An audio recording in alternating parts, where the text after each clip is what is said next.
না, শরীরটা একটু ভাল লাগতাছিল না। কেমন জানি লাগতাছে, নেশা নেশা, মাতাল মাতাল লাগে। তাই একটু রোদে বসছি, এখানে রোদ আছে। তো সেটা দেখেন, আমার নানি আবার আমার সাথে কি করতাছে। আমারে নাকি গুলুমুলু লাগে, এইভাবে বসে থাকলে খুব সুন্দর লাগে। বন্ধুরা, আপনারাই বলেন তো আমাকে কি সুন্দর লাগে? আমি যদি সুন্দরী হইতাম তাহলে তো অবশ্যই আপনারা আমাকে একটা লাইক দিতেন, আমার ভিডিওটা শেয়ার করে দিতেন, আমার চ্যানেলটা সাবস্ক্রাইব করে রাখতেন। এই শর্ত মিঠু, ভাল লাগতেছে না, বিরক্তি করিস না। তুই মাঝে মাঝে আমার সাথে ঝগড়া করিস, এখন আবার একটু ঢং করতে আসছস। আমি যখন একটু আরামে বসি তখনই তুই আমার বিরক্ত করিস।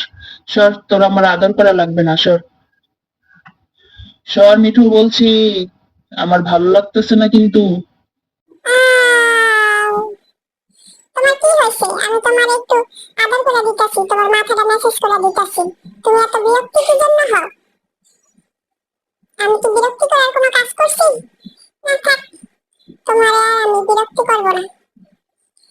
আমি আমার নিজের সরকার তেল দিই। তোমার এই জন্য বলে পরের ভালো করতে নেই, ভাবলাম তোমার একটু মাথাটা মেসেজ করে দেই, আর তুমি আমার সাথে বিরক্ত হইতেছো। সবসময় তো তোমার আমি বকাবকি করি না, তুমি যখন আমারে মারো আমি তখন তোমারে মারি। বন্ধুরা, আপনারাই বলেন তো, আমি কি গোলু ভাইয়াকে মারি? গোলু ভাইয়া তো আমাকে যখন ডিস্টার্ব করে আমি তখন মারি। থাক, দূর যা। একটু চুলকাইতেছে কেন শরীরটা, বুঝলাম না কিছু।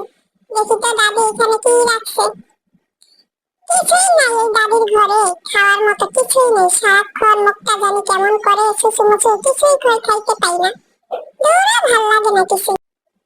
এই যে গোলু ভাইয়া, মিঠু ভাইয়া, তোমরা কি করো? আমি এই যে এখানে, আমি কিন্তু তোমাদেরকে দেখতেছি।